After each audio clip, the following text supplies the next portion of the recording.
The metal tray slammed against the stainless steel counter with a sharp clang that echoed through the crowded military mess hall. "Why so many tattoos, lady?" Lieutenant Jake Morrison of SEAL Team 6 stood imposingly before the serving station, his cold eyes locked onto the ink-covered arms of the woman ladling food. Maria Vasquez, a 32-year-old cafeteria worker, didn't look up. Her small hands continued their mechanical motion of serving lunch portions, as if the insulting question had never been uttered. Around them, dozens of military personnel eating their lunch paused mid-bite, forks and spoons frozen in the air. "I'm talking to you," Morrison raised his voice, drawing more attention. "These tattoos, you think you're some kind of warrior? A cafeteria worker with Rambo dreams?" Laughter rippled from the SEAL table. 5 men, each bearing the marks of elite warriors, watched her with contemptuous eyes. Maria remained silent, setting the food tray down on the counter. The fluorescent lights reflected off one particular tattoo on her forearm, numbers and symbols that no one in this room recognized. Not yet. In the next 20 minutes, everything would change completely. The military mess hall would witness a lesson about never judging people by their appearance. Morrison leaned closer, his 6'2" frame towering over Maria's 5'4" stature. The size difference was almost comical, like a wolf cornering a rabbit. But there was something in the way Maria held the serving ladle, her grip steady and controlled, that suggested more than met the eye. Her fingers wrapped around the handle with the same precision a surgeon might hold a scalpel, or a soldier might grip a weapon. "Look at this one," Morrison pointed at a tattoo on her left forearm, a series of numbers that looked like coordinates. 2, 8.503068.7778. What is that supposed to be? Your favorite lottery numbers? His teammates erupted in laughter again. Petty Officer First Class Carlos Rivera, the team's weapons specialist, slapped the table with amusement. Maybe she got lost once and tattooed the GPS coordinates so she could find her way home. Maria's hand paused for exactly 1 second. Anyone trained in behavioral analysis would have caught the micro-expression that flashed across her face. Not anger, not embarrassment, but something far more controlled. Recognition. Those weren't random numbers. They were the coordinates of Abbottabad, Pakistan, the location where SEAL Team 6 had conducted the most famous raid in modern military history. But she said nothing, returning to her work with the same mechanical precision. "Hey, I asked you a question," Morrison pressed, his tone shifting from mockery to irritation. The mess hall had grown quieter now, with more personnel turning to watch the confrontation. At a corner table, Colonel Hayes, the base commander, looked up from his lunch, his weathered face showing mild interest in the developing situation. He'd seen plenty of inter-service rivalries and testosterone-fueled confrontations in his 28 years of service, but something about this one caught his attention. Maria finally looked up, meeting Morrison's eyes for the first time. Her brown eyes were calm, almost eerily so, like still water before a storm. "I'm just serving lunch, sir," she said quietly, her voice carrying a slight accent that Morrison couldn't quite place. "Would you like the chicken or the beef?" "I don't give a rat's tail about the food," Morrison snapped. "I want to know why you're disrespecting military service with these fake warrior tattoos. You see these?" He rolled up his sleeve, revealing his own ink, a SEAL trident, expertly done and clearly authentic. "These mean something. They were earned with blood and sweat. Yours? They're just decoration on someone playing dress-up." Behind Morrison, his teammates were getting more animated. Lieutenant Commander Sarah Chen, one of the few female officers in the special operations community, and someone who had fought tooth and nail for her position, stood up and walked over. "Jake's right," she said, her voice carrying the authority of someone who had proven herself in a male-dominated field. "It's insulting to those of us who actually serve to see civilians trying to look tough with military-themed tattoos." Maria's eyes flickered to Chen for a moment, and something passed between them. Not recognition, but assessment. Chen had the bearing of a warrior, the kind of unconscious confidence that came from surviving situations most people couldn't imagine. But Chen didn't recognize the same quality in Maria, hidden as it was beneath a food service uniform and a deliberately submissive posture. "Hey, if you're watching from a military base or have family who served, drop your location in the comments below. These stories of hidden warriors walking among us deserve to be heard. Hit that subscribe button right now, because what's about to unfold will change how you see every quiet person serving your food. Share this with someone who needs to remember that true strength never announces itself. Maria began to clean up the serving area, her movements efficient and practiced. As she lifted a large stock pot that had to weigh at least 50 pounds, Morrison noticed something. She lifted it with one hand, balancing it perfectly while reaching for a cleaning cloth with the other. The motion was so smooth, so controlled, that it took him a moment to process what he'd just seen. That pot, filled with leftover stew, had to weigh at least 60 pounds, yet she handled it like it was made of paper. "You work out or something?" Petty Officer Second Class Mike Johnson asked, having noticed the same thing. He was the team's intelligence specialist, trained to observe details others might miss. That's some serious functional strength for a lunch lady. Maria set the pot down in the washing area, the muscles in her forearms briefly visible beneath her rolled-up sleeves. They weren't the bulky muscles of a bodybuilder, but the lean, corded strength of someone who'd trained for function over form. More tattoos were visible now, what looked like dates, each one carefully inscribed in military format. October 15, 2011, August 7, 2013, March 22, 2015. Those dates supposed to mean something? Morrison pressed, genuinely curious now, despite his antagonistic tone. Each date was accompanied by a small symbol, sometimes a star, sometimes a crescent moon, sometimes what looked like mountains or waves. They weren't random. They were too precisely placed, too carefully organized. Chief Petty Officer Williams, the senior enlisted man among the SEALs and someone with 15 years of experience reading people, watched the interaction with growing interest. Something about Maria's body language didn't match her submissive responses. She moved with an economy of motion that spoke of training, the kind of muscle memory that took years to develop. When someone dropped a tray behind her with a loud crash, she didn't flinch or turn to look. She simply shifted her weight slightly, positioning herself to respond to a potential threat while maintaining her appearance of continuing to work. "You know what I think?" Morrison said, warming to his theme as his audience grew. More tables were watching now, some with amusement, others with discomfort. "I think you're one of those military groupies, hanging around bases, getting tattoos to try to fit in, hoping some real warrior will notice you." He laughed, a harsh sound that echoed off the mess hall walls. "Newsflash, sweetheart. Ink doesn't make you tough. Experience does." At that moment, a young private rushed into the mess hall, his face flushed with urgency. "Medical emergency in the parking lot. Someone's having a seizure." The crowd immediately shifted their attention, some people standing to help. Maria moved before anyone else, flowing around the serving counter with a speed that surprised everyone watching. She reached the door in seconds, Morrison and his team forgotten, as she responded to the emergency.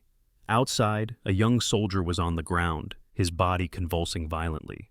A small crowd had gathered, but no one seemed to know what to do. Maria dropped to her knees beside him, her hands immediately going to work.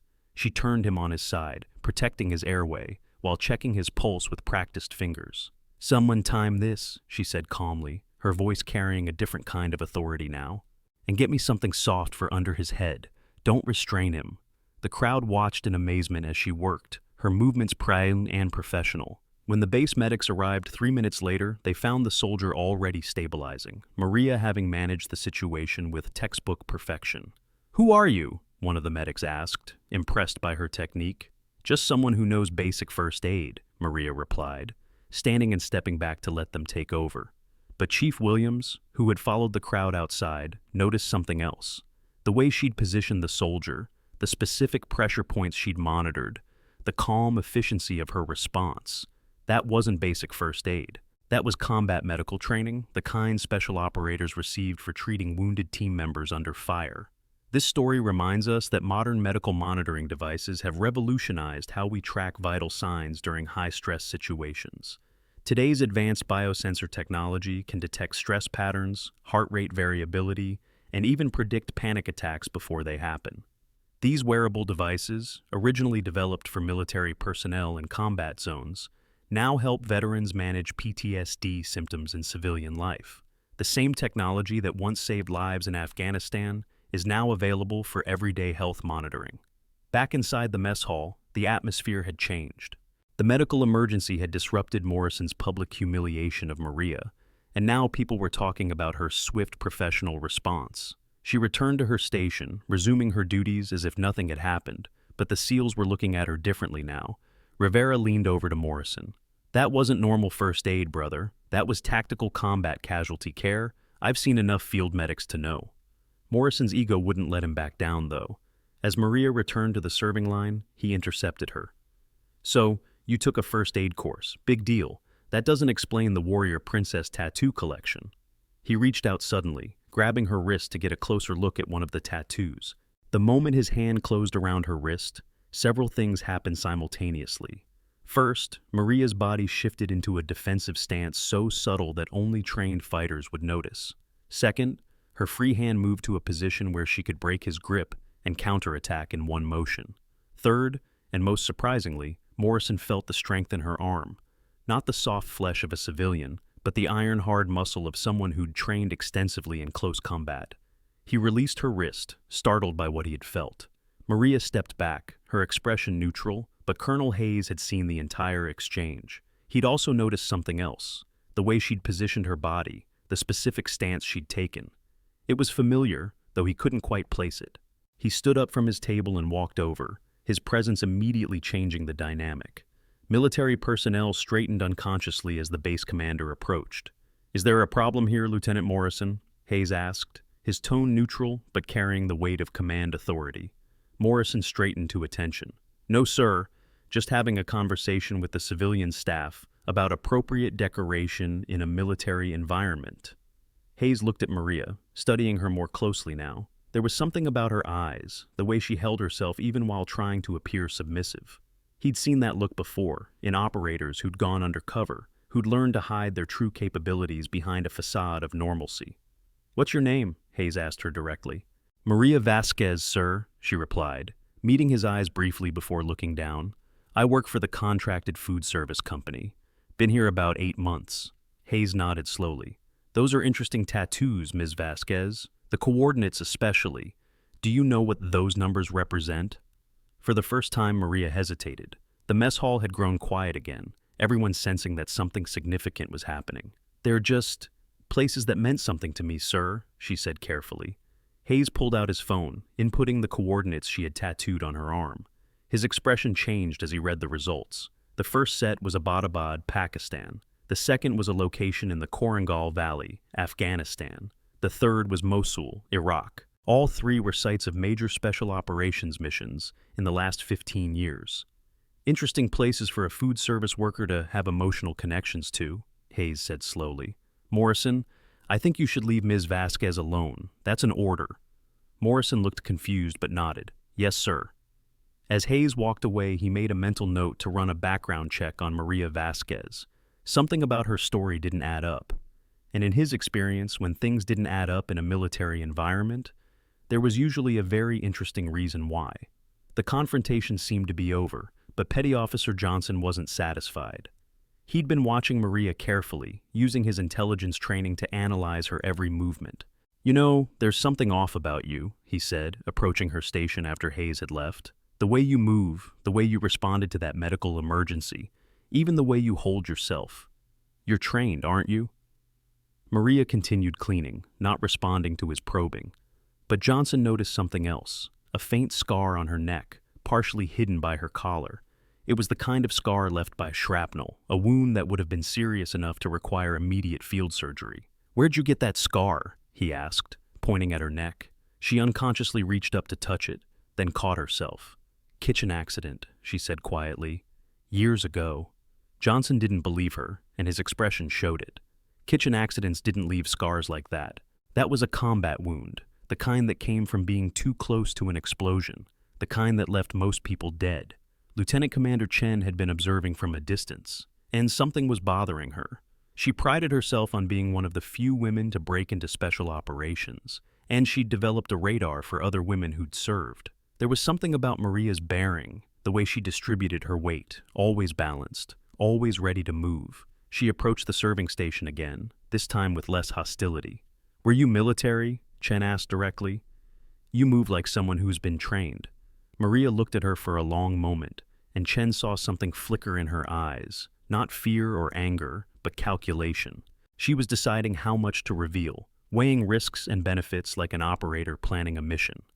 "I've been around military bases most of my life," Maria said finally, which was technically true but deliberately misleading. "You pick things up."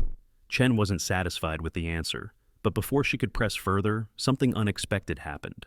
A man in civilian clothes entered the mess hall, but his bearing screamed military. And not just any military, but special operations. He was in his 50s, gray-haired, with the kind of quiet authority that came from decades of command experience. Several people recognized him immediately. Master Chief Robert Stone, retired Navy SEAL, Medal of Honor recipient, and a legend in the special operations community. He rarely came to this base, and his presence here was unexpected. He scanned the room, his eyes settling on the confrontation at the serving line. Then his gaze fixed on Maria, and his expression changed from casual interest to sharp focus. He walked over slowly, his movements deliberate. The SEAL straightened unconsciously. This was someone whose reputation transcended rank. Stone stopped in front of Maria, studying her face intently. Then his eyes dropped to her exposed forearms, taking in the tattoos. His expression shifted from curiosity to recognition to something that looked almost like awe. "Ghost?" he said quietly, so quietly that only those closest could hear. The word meant nothing to most people in the mess hall, but Maria's reaction was immediate and visceral. Her entire body went rigid, her eyes widening slightly before she forced herself back under control. Stone stepped closer, his voice dropping even lower. "Ghost 7?" The silence in the mess hall was complete now. Everyone could sense that something monumental was happening, even if they didn't understand what. Morrison and his team exchanged confused glances. Ghost 7 wasn't a call sign they recognized, but the way Stone had said it, with a mixture of respect and disbelief, suggested it meant something significant. Maria looked at Stone for a long moment, then barely perceptibly shook her head. But Stone wasn't deterred. "I'd recognize those tattoos anywhere," he said, louder now. "Each one a mission, each date a successful operation. Mosul, 2015, that was the chemical weapons facility. 23 operators went in, 22 came out. The one who didn't make it out right away stayed behind to ensure the charges detonated. Spent 3 days evading capture before extraction." The SEALs were staring now, their earlier mockery forgotten. Stone continued, his voice carrying the weight of someone sharing military history. "Korangal Valley, 2013. A 6-man team pinned down by a superior force. Someone had to flank the enemy position alone, through a minefield, to call in air support. Save the entire team." He reached out slowly, respectfully, and pointed to the coordinates on her arm. "And Abbottabad. Everyone knows about the raid, but not everyone knows about the advance team that went in 48 hours earlier to disable the backup security systems. 3 operators, no support, no extraction plan if they were compromised. Ghost units." The revelation hung in the air like a charged weapon. Chen was the first to speak. "Ghost units aren't real. They're military legend. Stories told to inspire." She trailed off, looking at Maria with new eyes. The possibility that she was standing in front of an actual ghost operator was almost incomprehensible. "Still watching? Good. You're about to witness something extraordinary. Like and subscribe if you believe real warriors don't need to advertise their battles. Comment below what you think those tattoos really mean." Morrison's ego wouldn't let him accept what was being implied. "This is nonsense," he said, though his voice lacked its earlier conviction. "Ghost units are fairy tales, and even if they were real, they certainly wouldn't include—" He stopped, not wanting to say what he was thinking, but everyone understood. "They wouldn't include women." Stone turned to Morrison with a look that could have frozen water. "Son, the ghost units included whoever could do the job. Gender was irrelevant. What mattered was capability, and the operators chosen for those units were the absolute best our military had to offer." He looked back at Maria. "The first female operator to complete Delta Force training, never officially acknowledged, of course." The program was too classified. Maria finally spoke, her voice quiet but firm. "Master Chief Stone, I think you are confusing me with someone else. I'm just a food service worker." But, as she said it, her hand moved unconsciously to her left shoulder, where another tattoo was partially visible under her uniform. Stone caught the movement and smiled grimly. "May I?" he asked, gesturing to her shoulder. Maria hesitated, then slowly rolled up her sleeve further. The tattoo revealed was intricate, a ghostly figure emerging from smoke, with 7 stars arranged in a specific pattern beneath it. The detail was extraordinary, clearly the work of a master artist, but it was the symbolism that made several people in the room gasp. Colonel Hayes had returned, drawn by the unusual gathering and Stone's presence. He looked at the tattoo, then at Maria, then back at Stone. Master Chief, are you saying this woman is... Stone nodded. Ghost 7, the youngest operator ever inducted into the program, 24 years old when she started, ran 27 successful operations, over 3 years before the program was shut down. The mess hall erupted in whispers. Morrison and his team looked stunned, their earlier mockery now seeming not just inappropriate, but almost sacrilegious. They'd been insulting someone who, if Stone was right, had more combat experience and successful operations than their entire team combined. Chen stepped forward, her expression a mixture of skepticism and curiosity. If you're really Ghost 7, prove it. Anyone can get tattoos and create a backstory. Maria looked at her for a long moment, then spoke in a different voice, harder, more authoritative. Lieutenant Commander Chen, you graduated Bud's Class 289, one of only 3 women in your class to make it through. Your first deployment was to Afghanistan, operating out of FOB Chapman. Your call sign is Valkyrie, chosen after you pulled 3 wounded Marines out of an ambush zone under heavy fire. Chen's face went pale. That information wasn't public knowledge. Some of it was classified. How do you... Maria continued, her voice returning to its quiet tone. Ghost units had access to all special operations personnel files. We needed to know who we could trust if operations went sideways. The revelation shifted the atmosphere again.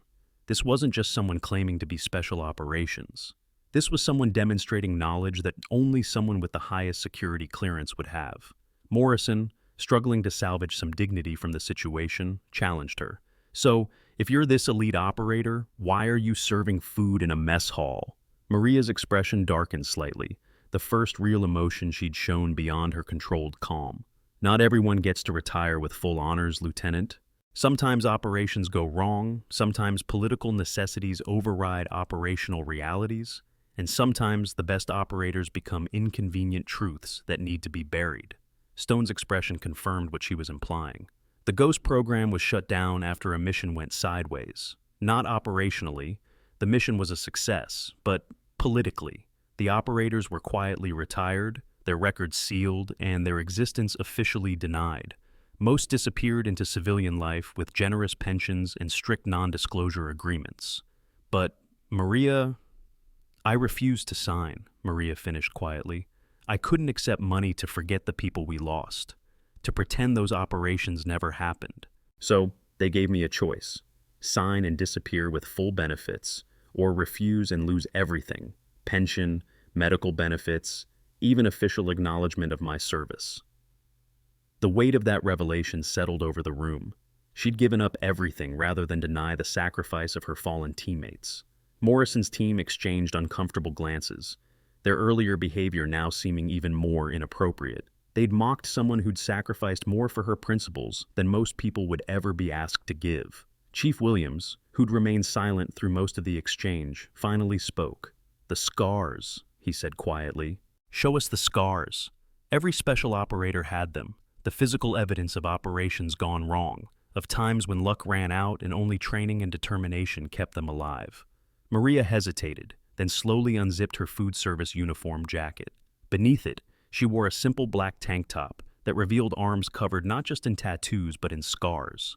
Bullet wounds, shrapnel patterns, burn marks, each one a story of survival against impossible odds. But it was the scar across her abdomen, partially visible above her belt line, that made even the hardened SEALs wince. It was massive, the kind of wound that should have been fatal. Veterans transitioning to civilian life often overlook critical insurance gaps that standard policies don't cover. Specialized military insurance providers understand unique service-related conditions and offer comprehensive coverage that traditional insurers might deny. These policies recognize combat-related injuries, both visible and invisible, ensuring former operators get the financial protection they deserve without having to prove their service repeatedly. Kandahar, 2014, Maria said quietly, noticing where their eyes had focused. Improvised explosive device combined with an ambush. The helicopter was hit during extraction. I was the only survivor from my team. The words were delivered without emotion, but the weight of them pressed down on everyone listening. An entire Ghost team lost, except for her. Stone filled in what Maria wouldn't say. She dragged herself 3 miles through hostile territory with that wound, carrying classified intelligence that prevented a terrorist attack on American soil. The mission report, what little of it isn't classified beyond even my clearance, called it the single most heroic action in special operations history. And her reward was to be erased from history because the operation was never supposed to exist. Morrison couldn't meet Maria's eyes now. The magnitude of what he had done, publicly humiliating someone who'd sacrificed everything for her country, was beginning to sink in. His teammates were similarly subdued, their earlier laughter now seeming like the worst kind of ignorance. But it was Chen who surprised everyone. She stepped forward and, without a word, rendered a perfect military salute. It was a gesture of pure respect, from one female operator to another who'd paved the way. After a moment, Chief Williams joined her, then Rivera.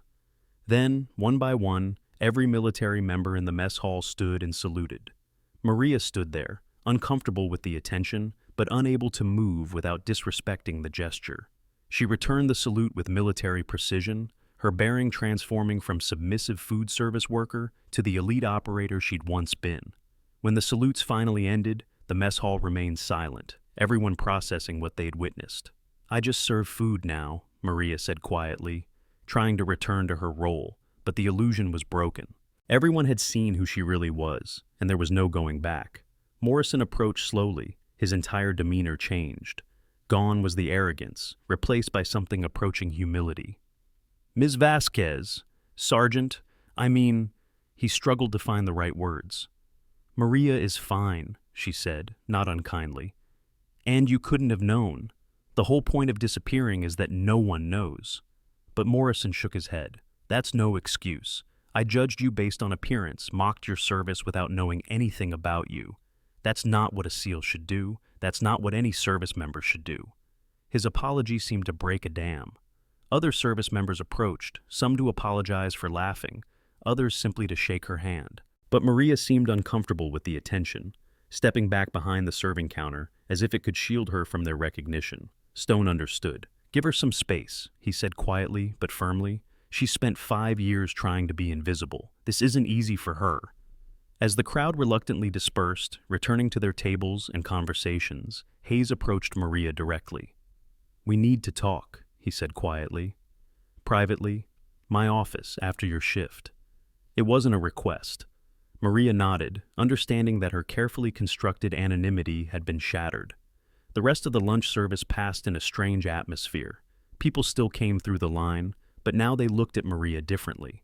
Some with awe, some with curiosity, and some with the kind of respect reserved for those who had sacrificed everything for their country. She served them all with the same quiet efficiency, but the dynamic had fundamentally changed. Morrison and his team sat at their table, their food largely untouched. The usual bravado and loud conversation were absent, replaced by quiet discussion. 27 operations, Rivera said quietly. "Do you have any idea what that means? Most Tier 1 operators might run 5 or 6 high-level ops in their entire career. 27 is unheard of." Johnson, who had been doing research on his phone, looked up with an expression of disbelief. "I found references to ghost units in some declassified documents. They were mentioned only in passing, usually in relation to operations that officially never happened. If she's really Ghost 7, he trailed off, unable to fully articulate the implications. Before the biggest reveal drops, smash that like button if you've ever been underestimated. Subscribe for more stories of hidden heroes. The truth about to explode will leave you speechless. Chen had been silent since her salute, processing everything she'd learned. As one of the few women in special operations, she'd faced her share of discrimination and doubt. But Maria had faced all that and more, succeeding at a level Chen had never imagined possible, only to have it all erased for political convenience. 3 o'clock came, marking the end of Maria's shift. She removed her food service apron, hanging it carefully in the kitchen before walking through the mess hall toward the exit. Every eye followed her movement, but she kept her gaze forward, her stride measured and controlled. Stone intercepted her at the door. "Maria, before you go to Hayes, you should know something. The program might have been shut down, but there are people who remember, people who know what you sacrificed. If you need anything..." She looked at him with eyes that had seen too much. "Master Chief, I appreciate what you're trying to do, but I chose this life. After everything that happened, after losing my team, I couldn't go back to that world. This, she gestured to the mess hall, is simpler. No one dies if I serve the wrong meal. Stone's expression was sad but understanding. Survivor's guilt is a heavy burden, but hiding from who you are won't make it lighter. Maria didn't respond, simply nodding respectfully before continuing out of the mess hall. As she walked across the base toward the command building, she noticed something different. People she passed, enlisted and officers alike, straightened slightly as she went by. Word had spread beyond the mess hall. The ghost who had tried to disappear had been found. Colonel Hayes's office was exactly what you'd expect from a career military officer. Spartan, organized, with a few personal touches including photos from deployments and a shadow box containing his medals and ribbons. Maria stood at attention in front of his desk, even though she was technically a civilian. Old habits died hard. "At ease, Gitz," Hayes said, though the irony of giving military commands to a food service worker wasn't lost on either of them. "Please, sit." Maria sat, her posture perfect, hands folded in her lap. Hayes studied her for a moment before speaking. "I ran your background check after the incident at lunch. Maria Vasquez, food service worker, clean record, nothing remarkable. But I also made some calls to people I know in intelligence. The moment I mentioned Ghost 7, the line went dead. 3 different contacts, same response." Maria remained silent, neither confirming nor denying. Hayes continued. "That tells me everything I need to know. You're not just classified, you're beyond classified. You're in the category of things that officially don't exist." He leaned back in his chair. "So my question is, what is someone like you doing serving food in my mess hall?" "Everyone has to eat, Colonel," Maria replied simply, "and everyone needs a job. This one lets me be useful without being noticed. Or it did until today." Hayes detected the slight reproach in her tone. If Morrison hadn't made a scene, she could have continued her anonymous existence. Now that cover was blown, and Hayes could see she was already calculating her next move. "What happened to your team?" Hayes asked gently. "Stone mentioned Kandahar, but—" Maria's expression shuddered. "That's classified beyond your clearance, sir.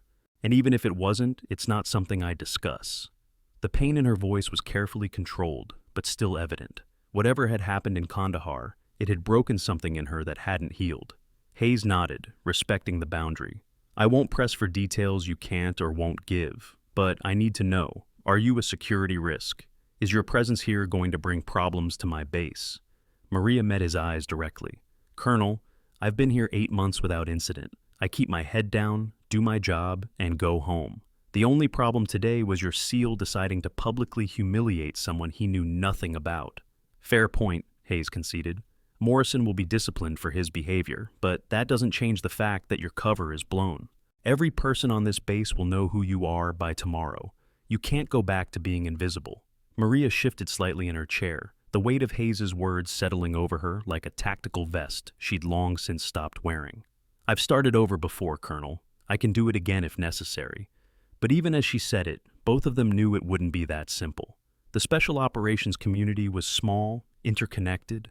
Word about Ghost 7's reappearance would spread through channels both official and unofficial. Hayes was about to respond when his desk phone rang. He glanced at the caller ID, and his expression changed immediately. "I need to take this," he said. Then into the phone, "Colonel Hayes?" His face grew increasingly serious as he listened. "Yes, sir. She's here now. Yes, sir, I understand. Right away." He hung up and looked at Maria with an expression she couldn't quite read. "That was SOCOM, Special Operations Command. They're very interested in your sudden reappearance on the grid." Maria's body tensed imperceptibly. SOCOM's interest could mean many things, none of them likely to be good for someone who'd refused to play by their rules. "What do they want?" Hayes shook his head. "Above my pay grade, but they're sending someone to speak with you, tonight. Until then, you're to remain on base." The order hung between them, Hayes clearly uncomfortable delivering it to someone who was technically a civilian. "And if I refuse?" Maria asked, though they both knew it was a hollow question. "You didn't refuse SOCOM? Not if you ever wanted to live a normal life again." Hayes's expression was sympathetic. "Then things get complicated in ways neither of us wants to explore. Maria, I don't know your full story, but I know enough to understand you've been through hell. If there's anything I can do to help..." She stood, the meeting clearly over. "Thank you, Colonel, but I learned a long time ago that the only person I can count on is myself." As she turned to leave, Hayes called after her. "For what it's worth, Morrison and his team are genuinely sorry. What they did was wrong, regardless of who you turned out to be." Maria paused at the door. "Tell Morrison something for me. Tell him that real warriors don't need to announce themselves. They don't need recognition or validation. They serve because it's right, and when that service is done, they fade away. Or at least they try to." She left the office, leaving Hayes to ponder the weight of those words. Outside, the late afternoon sun cast long shadows across the base. Maria walked slowly toward the barracks where temporary quarters had been arranged for her. She couldn't leave base, but she wasn't military, so they'd had to find somewhere for her to wait. As she walked, she noticed the stares, the whispered conversations that stopped when she passed. Her anonymity, carefully cultivated over 5 years, had evaporated in a single afternoon. She was passing the gym when Morrison appeared, clearly having been waiting for her. He was alone this time, his usual swagger replaced by something more subdued. "Maria," he called out, jogging to catch up with her. She stopped, but didn't turn, forcing him to circle around to face her.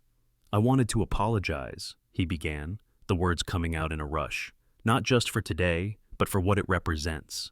I've been in the teams for 8 years, and somewhere along the way I forgot that being elite isn't about showing off or putting others down. It's about service, sacrifice, and respect." He paused, struggling with what to say next. "What you did, giving up everything rather than deny your team's sacrifice. That's the kind of integrity they tried to teach us in Buds, but I don't think I really understood it until today." Maria studied him for a long moment. He was young, maybe 28, with the kind of confidence that came from being very good at something dangerous. But there was genuine remorse in his eyes now, a recognition that he had failed to live up to his own standards. "Lieutenant Morrison," she said formally, "you're a SEAL. That means something. Don't let ego tarnish what that trident represents." Morrison nodded, then surprised her by asking, "Would you train with us? My team, I mean. We could learn a lot from someone with your experience." The request was so unexpected that Maria almost smiled. "I serve food, Lieutenant. That's all I do now." But Morrison persisted. "You could teach us things no one else could. Real-world experience, not just training scenarios." "The teams have the best training in the world," Maria replied. "You don't need me." Morrison's expression grew serious.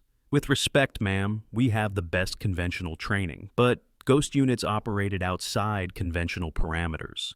You did things we can't even imagine." Before Maria could respond, her phone buzzed with a text from an unknown number. "Building 7, room 212, 1900 hours. Military time, 7 p.m.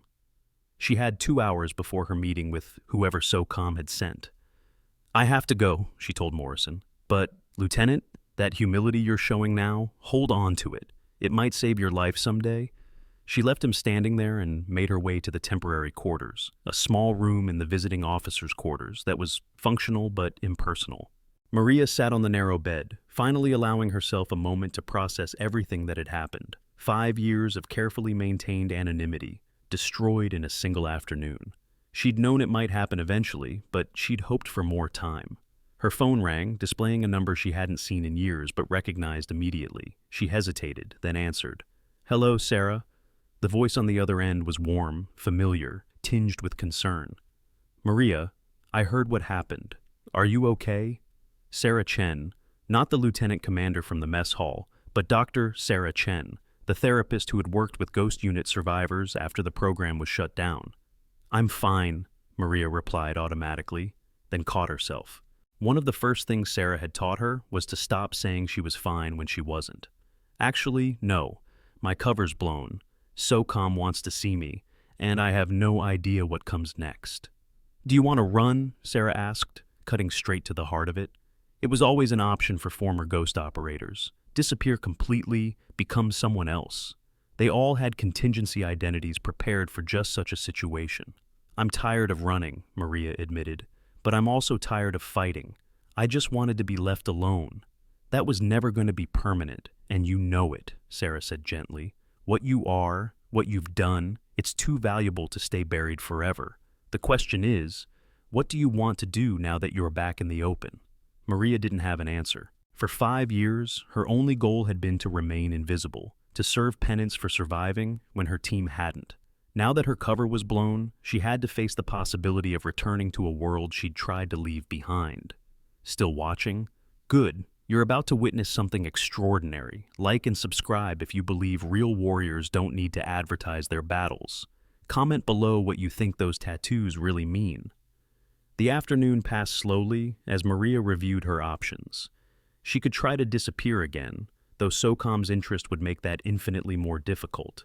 She could cooperate with whatever they wanted, though that likely meant returning to a world she'd left for good reasons.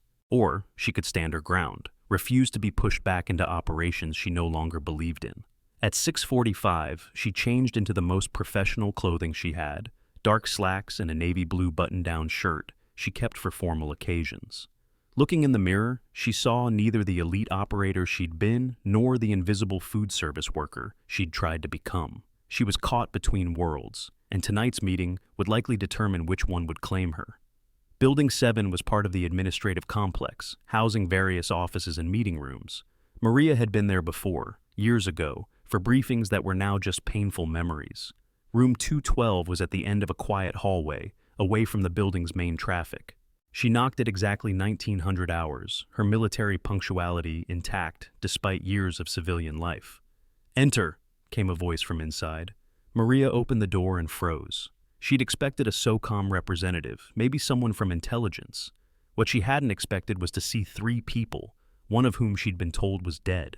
General Patricia Hawkins sat at the head of the small conference table. Maria knew her by reputation, former commander of Joint Special Operations Command, one of the architects of the modern special operations community.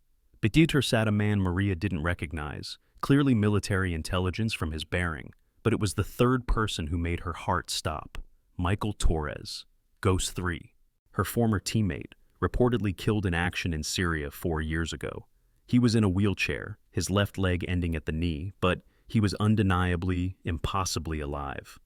"Hello, 7, Michael said with a slight smile. Surprised? Maria entered the room slowly, her mind struggling to process what she was seeing. "You're dead," she said flatly. "I saw the report, attended your memorial service." The pain of that day, of losing yet another ghost, came flooding back. "My death was necessary for operational security," Michael explained, his voice carrying a weight of regret. "The Syria mission compromised the Ghost program. Enemy intelligence services had identified several of us. The only way to protect the remaining operators was to make them believe we'd all been eliminated." Maria sank into a chair, anger beginning to replace shock. "You let us think you were dead. Do you have any idea what that did to those of us still trying to survive? We thought we were all that was left." General Hawkins leaned forward. "Sergeant Vasquez, I understand your anger. The deception was regrettable but necessary. We've been monitoring all former Ghost operators since the program ended. Some, like you, tried to disappear into civilian life. Others, like Sergeant Torres, continued to serve in different capacities." "Different capacities?" Maria's voice was sharp. "What does that mean?" The intelligence officer, who'd remained silent until now, finally spoke. "It means that while the Ghost program was officially terminated, certain elements were preserved under different designations. Sergeant Torres has been running operations that officially don't exist, using assets that were never acknowledged." Maria looked at Michael, seeing new lines on his face, gray in his hair that hadn't been there before. Whatever he'd been doing for the past 4 years had aged him. "How many others?" she asked quietly. 4 Ghost operators are still alive," Michael replied, "including us. Ghost 5 is running diplomatic security in Africa. Ghost 9 is training indigenous forces in Colombia. They don't know I'm alive. We kept it compartmentalized for their safety." The weight of deception upon deception was overwhelming. Maria had spent 5 years mourning people who weren't dead, hiding from a program that hadn't really ended, living in guilt over failures that might not have been failures at all. "Why now?" she asked. "Why reveal all this now?" General Hawkins pulled out a tablet, showing classified images that made Maria's blood run cold. American operators, captured and executed. The videos had been kept from the public, but Maria recognized the tactics, the specific methods used. "Someone is hunting special operations personnel," Hawkins explained. "In the last 6 months, we've lost 12 operators in situations that should have been routine. Someone is providing our enemies with detailed intelligence about our people, their methods, their weaknesses. A mole, Maria said, understanding immediately. Someone inside is selling us out. It was Kandahar all over again, but on a larger scale. We believe it's the same person who compromised your unit 5 years ago, Michael added. The patterns are identical. Someone with high-level access who understands special operations intimately. Maria stood abruptly, pacing to the window. Outside, the base continued its evening routines, unaware of the conversation happening in this room. You want me to help find them? She said. It wasn't a question. Your team's mission in Kandahar was investigating similar intelligence leaks, Hawkins said. You were close to identifying the source when you were compromised. We believe you might have information, memories, observations that could help us identify the traitor. Maria turned to face them. My team died because of that investigation. Everyone except me. And you want me to continue what we started? The weight of it was crushing. She'd spent 5 years trying to forget Kandahar, and now they wanted her to dive back into those memories. We're not asking you to return to field operations, Michael said quickly. Just to review the intelligence, help us understand what you discovered before. He didn't finish the sentence, before everyone died. Maria looked at the 3 faces watching her. Each represented different aspects of the world she'd tried to leave behind. Hawkins was institutional authority, the system that had used her and discarded her. The intelligence officer was the shadow world, where truth was flexible and loyalty was currency. And Michael was the past she'd thought was dead, literally and figuratively. Show me what you have, she said finally. It wasn't agreement, but it wasn't refusal either. For the next 2 hours, they reviewed intelligence that painted a disturbing picture. The mole had been active for at least 7 years, possibly longer. American operations had been compromised across multiple theaters. Good operators had died because someone was selling their identities, their positions, their extraction routes. Many veterans don't realize they qualify for advanced certification programs that translate military skills into civilian credentials. Online platforms now offer accelerated courses specifically designed for former special operations personnel, converting tactical expertise into recognized professional qualifications. These programs provide legal certification in security, emergency management, and crisis response fields within months, not years. As Maria studied the data, patterns began to emerge. The compromised operations all had certain elements in common. They were high-value targets, they involved small teams, and they were all processed through a specific chain of command. This is someone at the Pentagon, she said, her finger tracing the authorization paths. Someone with oversight of multiple operations. The intelligence officer nodded. We've reached the same conclusion, but that still leaves dozens of potential suspects. We need something more specific. Maria closed her eyes, forcing herself back to those final days in Kandahar. Her team had been investigating unusual communication patterns, signals intelligence that suggested someone was transmitting classified information. They had narrowed it down to a handful of suspects when the attack came. There was a name, she said suddenly, the memory surfacing like debris from a shipwreck. Jackson was tracking financial transfers. He found an account in the Caymans receiving regular deposits that coincided with our operations. The account was linked to a trust, and the trust was administered by... She paused, straining to remember. Anderson. Colonel David Anderson. The room went very quiet. General Hawkins and the intelligence officer exchanged glances. Colonel Anderson is now General Anderson, Hawkins said carefully. He oversees special operations planning for CENTCOM. The implications were staggering. If Anderson was the mole, he had access to every special operation in the Middle East and Central Asia. He could compromise any mission, identify any operator, destroy any unit he chose. We need proof, the intelligence officer said. Accusations against a general officer require ironclad evidence. Maria looked at Michael. You've been investigating this for 4 years. What do you have on Anderson? Michael wheeled over to a locked case, pulling out files marked with the highest classification levels. Financial irregularities that he's explained away as investment income. Travel patterns that put him in proximity to foreign intelligence assets. Communications that could be interpreted as suspicious but aren't definitively incriminating. It's not enough, Maria said, reviewing the files. He's too smart, too careful. You'll never catch him with conventional investigation. She looked up at them. But he doesn't know I'm alive. As far as he knows, I'm just another food service worker who got lucky surviving Kandahar. No, Michael said immediately, understanding where she was going. You're not using yourself as bait. I'm not bait, Maria corrected. I'm a ghost, and ghosts are very good at haunting. General Hawkins leaned back in her chair, considering. What are you proposing? Anderson was my mentor when I first joined Special Operations, Maria explained. He recruited me, trained me, recommended me for the Ghost program. He'll want to know I'm back on the grid. Let him come to me. It was dangerous, potentially suicidal.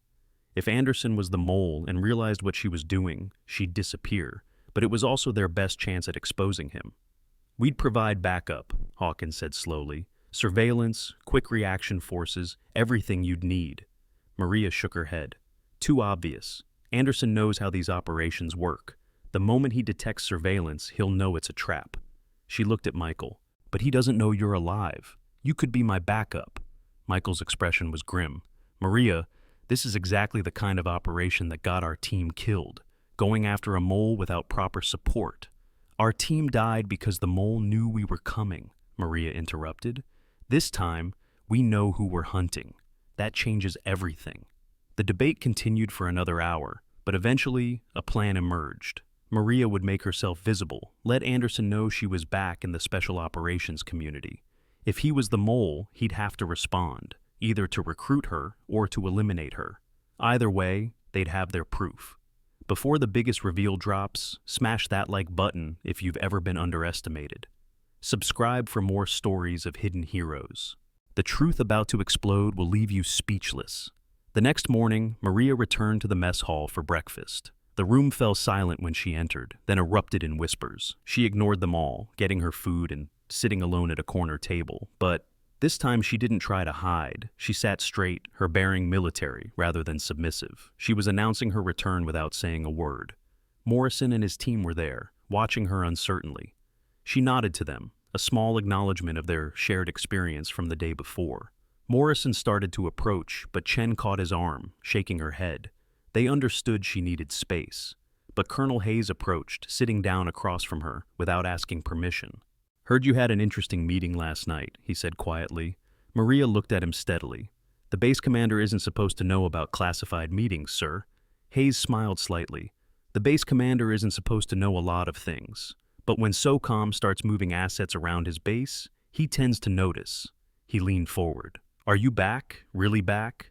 I don't know what I am, Maria answered honestly. Yesterday I was nobody. Today I'm suddenly everybody's problem or solution, depending on their perspective. You were never nobody, Hayes said firmly. You were someone choosing to be invisible. There's a difference. He stood to leave, then paused. Whatever you're planning, whatever SOCOM wants from you, be careful. The game has changed since you left, but the players are still just as dangerous. As Hayes left, Maria noticed someone else entering the mess hall. General David Anderson, tall and distinguished, his silver hair and confident bearing marking him as someone used to command. He scanned the room, his eyes stopping when they found Maria. For a moment, their gazes locked, and Maria saw something flicker across his face. Surprise, concern, calculation. Anderson got his breakfast and, to the surprise of everyone watching, walked directly to Maria's table.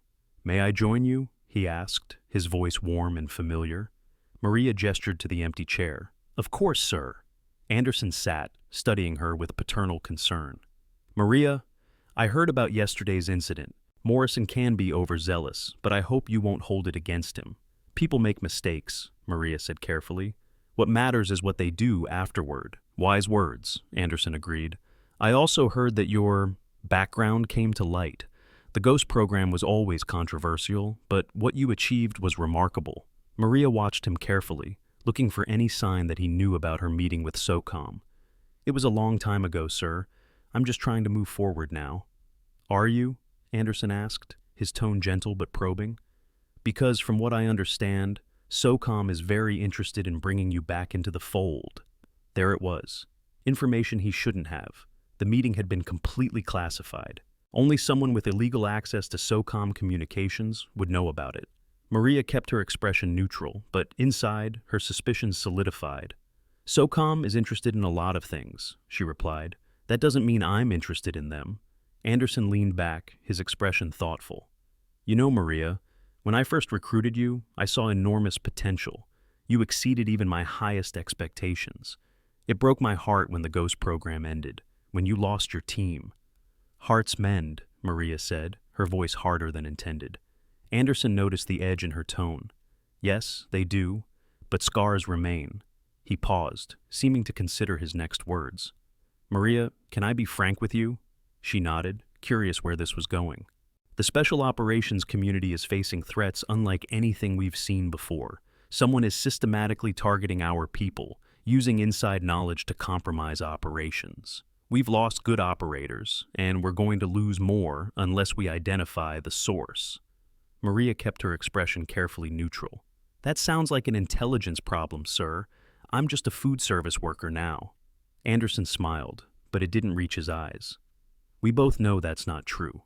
Once you've been what you were, you never really leave it behind. The skills, the instincts, the knowledge, they're part of you forever. What are you asking me, sir? I'm asking if you'd consider working with me, Anderson said directly, unofficially, off the books. You have insights into the Ghost program that could help us understand how our operations are being compromised. It was exactly what Maria had expected, but the directness of it was surprising. If Anderson was the mole, he was either supremely confident or desperate. Either way, it was an opportunity. I'd need to think about it, she said carefully. Of course, Anderson stood, leaving a business card on the table. My personal number. Call me when you've decided. And Maria? He looked down at her with what appeared to be genuine affection. Be careful. Not everyone who claims to want your help has your best interests at heart. The warning could have been genuine or a threat. As Anderson left, Maria palmed the card, knowing that Michael and his surveillance team had recorded the entire conversation. The game had begun. That afternoon, Maria met Michael in a secure location off base, a safe house that SOCOM maintained for sensitive operations. He played back the recording of her conversation with Anderson, both of them analyzing every word, every pause, every inflection. He knows about the SOCOM meeting, Michael said. That information was completely compartmentalized. Only someone with unauthorized access could have that intelligence. Or someone inside SOCOM told him, Maria pointed out. We can't assume he's working alone. Michael's expression darkened. You think there's a conspiracy? I think someone who has been operating as a mole for 7 years didn't survive by working alone, Maria replied. He has to have help, people who feed him information, who help cover his tracks. They spent the rest of the day developing their plan.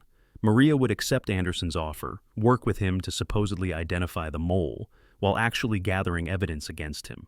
It was dangerous. She'd be completely exposed if Anderson suspected her real purpose. We need backup that Anderson won't expect, Maria said. What about Morrison's team? Michael looked skeptical. The SEALs? They're not cleared for this level of operation. No, but they're also not on Anderson's radar as a threat. He sees them as young, arrogant operators who insulted me. He'd never suspect I'd be working with them. It was unconventional, but that was exactly why it might work. Michael made some calls, and within an hour, Morrison and his team were brought in for a classified briefing. They sat in stunned silence as the situation was explained. The mole, the dead operators, the danger Maria was about to put herself in. You want us to be her backup? Morrison asked, clearly honored, but also concerned. We're not trained for counterintelligence operations. You're trained to protect assets and eliminate threats, Maria said. That's all I need. Besides, Anderson will never suspect that the team who publicly humiliated me would be working to protect me. Chen spoke up. What about the legal implications? If Anderson is a general officer and we move against him without proper authorization, you'll have authorization, General Hawkins said, entering the safe house. Maria hadn't known she was coming. I'm giving you temporary assignment to a special task force, completely off the books, but fully authorized at the highest levels. The SEALs exchanged glances, understanding that they were being brought into something far beyond their usual operations. But none of them hesitated.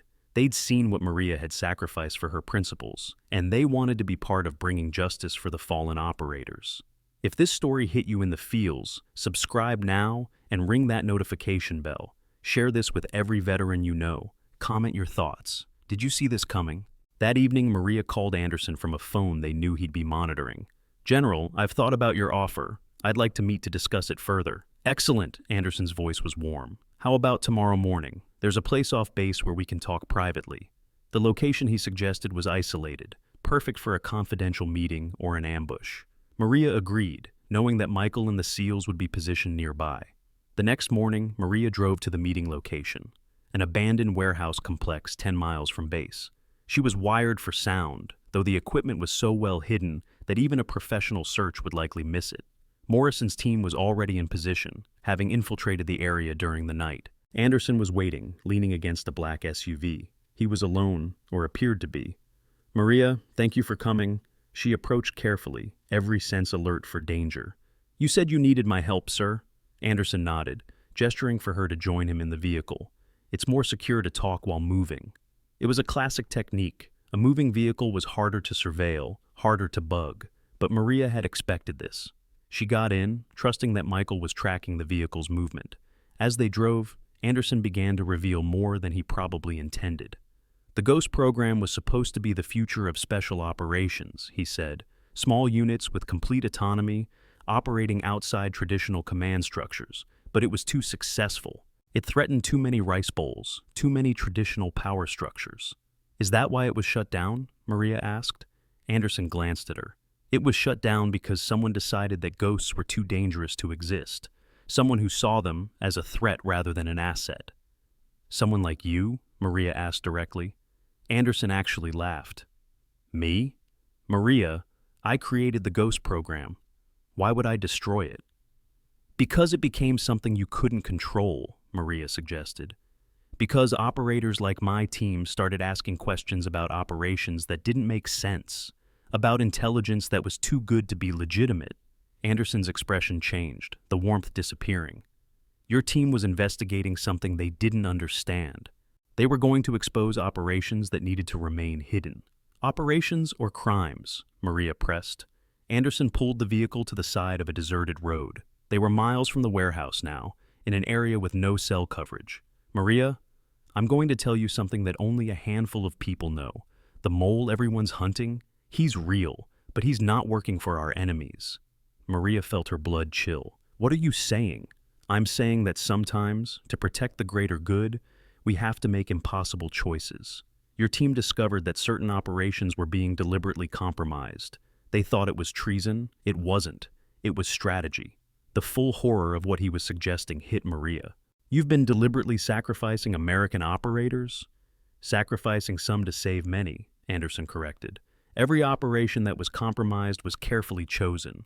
The operators who died were acceptable losses.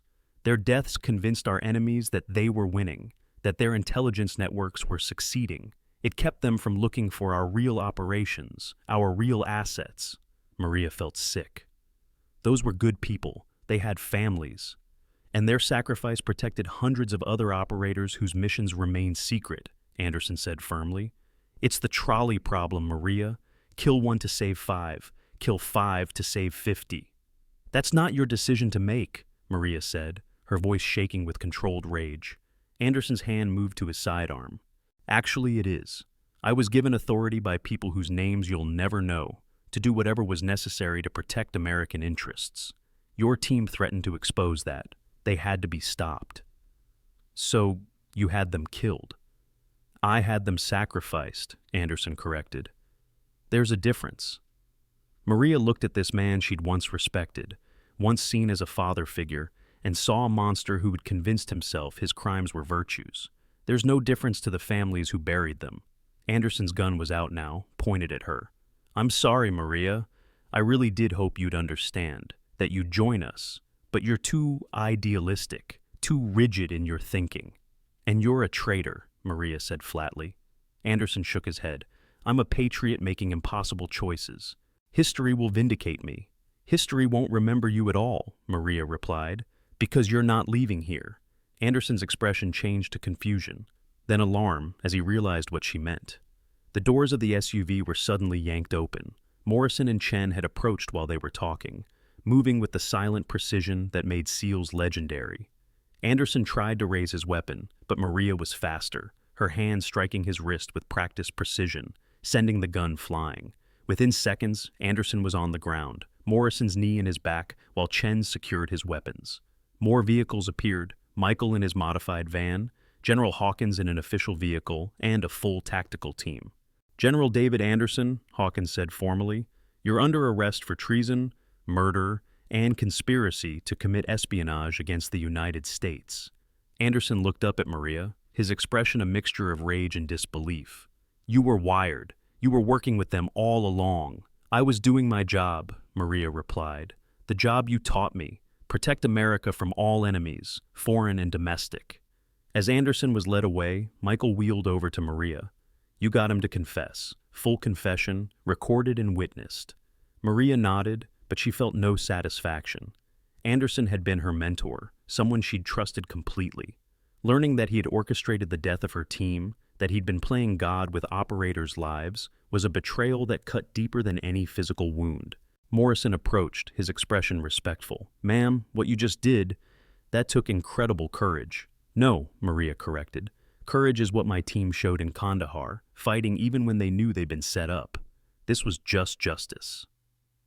Over the following days, the full extent of Anderson's crimes was revealed. He'd been operating for 7 years, selectively compromising operations to maintain his cover as a strategic genius who could predict enemy movements.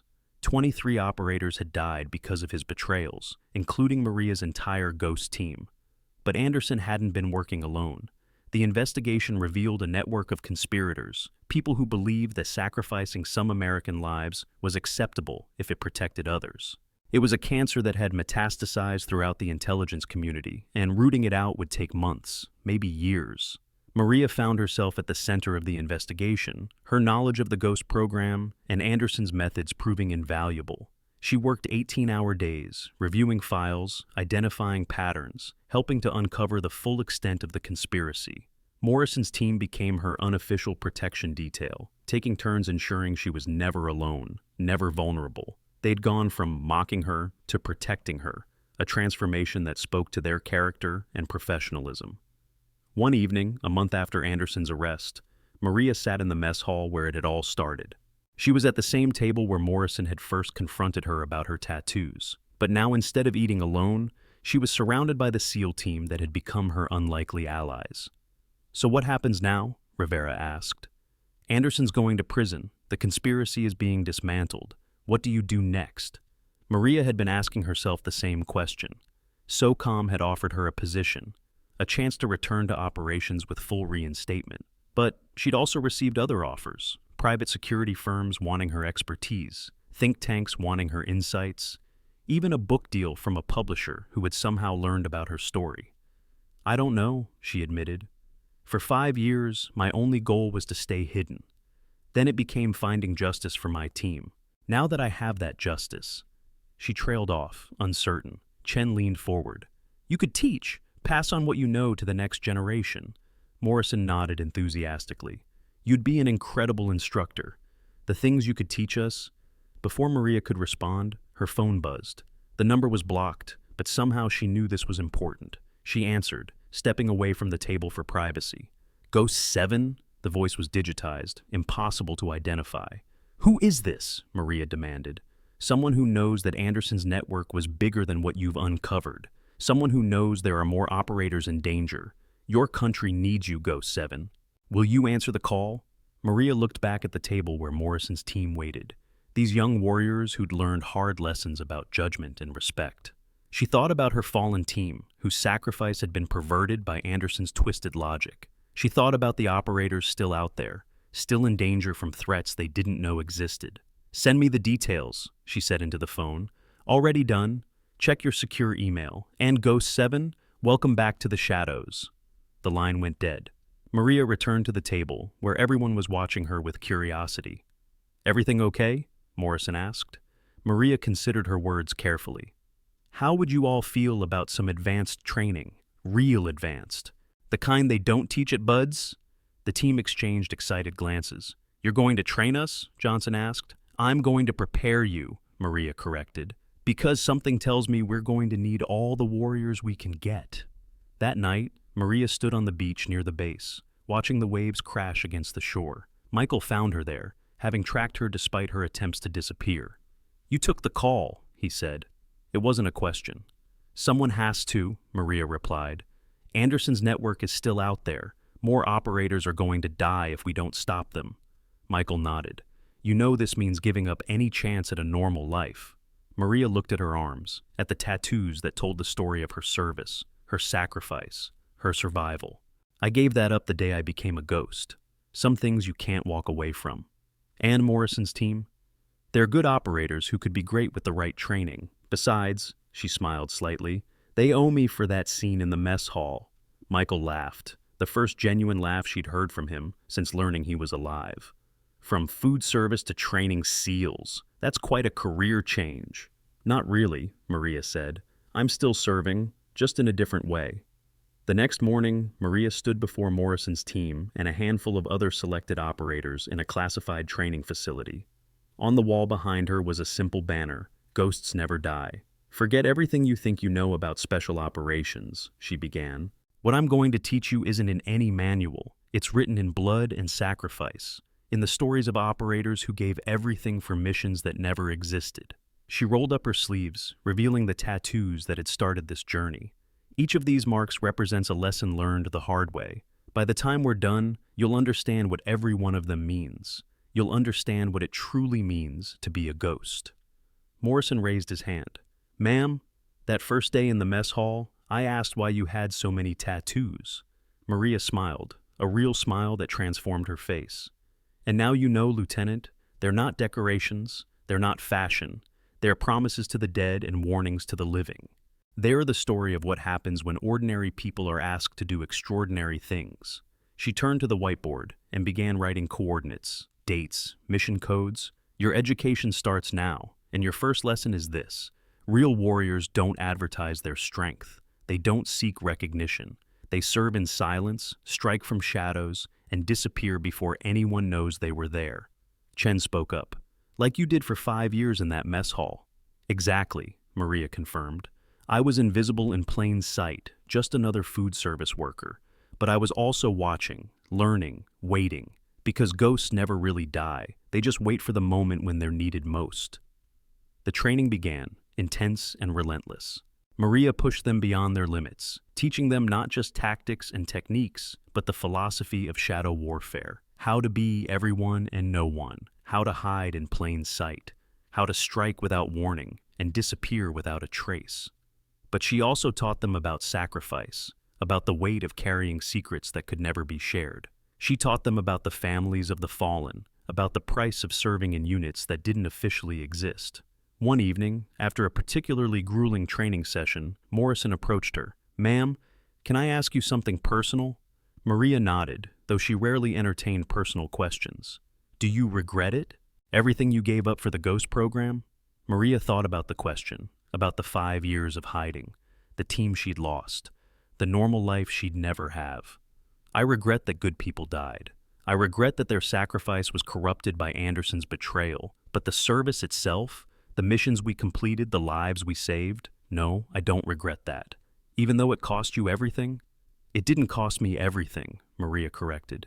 "It gave me everything. Purpose, brothers and sisters in arms, the knowledge that I made a difference. The price was high, but the value was higher." Morrison nodded, understanding in a way he couldn't have before meeting her. "Thank you, ma'am, for everything. For your service, for your sacrifice, and for giving us a second chance after we acted like idiots." Maria smiled. "Everyone deserves a second chance, Lieutenant, even ghosts." As the weeks turned to months, Maria's trainees became something more than just SEALs. They became shadows, operators capable of missions that pushed the boundaries of what was considered possible. But more importantly, they became guardians of a legacy, keepers of secrets that protected America from threats most citizens would never know existed. The investigation into Anderson's network continued, revealing corruption and compromise at levels that shocked even seasoned intelligence professionals. But for every conspirator uncovered, Maria and her team were there, ready to protect the operators who might be targeted, ready to strike at enemies who thought they were safe in the shadows. 1 year after the confrontation in the mess hall, Maria stood in the same spot where Morrison had mocked her tattoos, but now she wasn't alone. Morrison's team stood with her, each bearing their own marks of service, their own stories written in ink and scar tissue. "You know what's funny?" Morrison said, looking at the serving line where Maria had once worked. "A year ago, I thought strength was about being loud, being visible, making sure everyone knew how tough you were. And now?" Maria asked. "Now I know that real strength is like you were that day. Silent, patient, enduring insults and mockery, because the mission, staying hidden, was more important than pride." Maria nodded. "You've learned well, Lieutenant." Chen approached, holding a folder marked with the highest security classifications. "Ma'am, new intelligence just came in. 3 operators in Southeast Asia have gone missing. Same pattern as Anderson's operations." Maria took the folder, reviewing its contents quickly. The war wasn't over. Anderson's arrest had been just the beginning. The network was adapting, evolving, finding new ways to compromise American operations. "Gather the team," Maria ordered. "We have work to do." As they prepared for their next mission, Maria touched the newest tattoo on her arm, coordinates of the base where she'd served food for 8 months, the place where her second life as a ghost had begun. It reminded her that strength came in many forms, that service didn't always wear a uniform, and that sometimes the most powerful warriors were the ones you never saw coming. Morrison noticed the new tattoo. "The coordinates of this base?" Maria nodded. "Every story needs to be remembered, Lieutenant, even the ones that start with someone asking about tattoos in a mess hall." As they headed toward their transport, ready to deploy on another mission that wouldn't officially exist, Morrison asked one final question. "Ma'am, if you could go back, would you change anything? Would you have just told me who you were that first day?" Maria considered the question. "No," she said finally. "Everything happened exactly as it needed to. You learned about respect and humility. I learned that hiding from who I am was just another form of death. And together, we learned that sometimes the best teams are forged from the most unlikely beginnings." Their transport lifted off, carrying them toward another shadow mission, another chance to protect those who would never know they existed. Behind them, the mess hall continued its daily routine, with a new food service worker serving meals to military personnel who had no idea that a legend had once stood in the same spot. But the people who had witnessed the events of that day would never forget. They would tell the story of the woman with tattoos who had been so much more than she appeared. They would speak of Ghost 7, who had served in silence until the moment her country needed her to step back into the shadows. And somewhere in those shadows, Maria Vasquez continued her watch. Because ghosts never die. They just wait, patient and silent, until the moment when warriors are needed to do the impossible, to be everywhere and nowhere, to serve without recognition and sacrifice without acknowledgement. The mess hall incident had begun with a simple mocking question. "Why so many tattoos, lady?" The answer had changed everything. But the real answer, the complete truth, was that every tattoo was a reminder that service comes in many forms, that strength isn't always visible, and that sometimes the most dangerous warriors are the ones serving you lunch. As their aircraft disappeared into the darkness, Maria opened the mission folder. More operators to save, more threats to eliminate, more sacrifices to make. But this time, she wasn't alone. She had a team that understood what it meant to be a ghost, to serve in the shadows, to be the thin line between safety and chaos that most people never knew existed. The story that had begun with mockery and humiliation had become something else entirely, a legend about redemption, justice, and the price of keeping America safe from threats that lurked in the darkness. And Maria Vasquez, Ghost 7, would continue to pay that price, one mission at a time, one tattoo at a time, one saved life at a time, because that's what ghosts do. They protect the living, even when the living don't know they exist, and they never ever stop watching.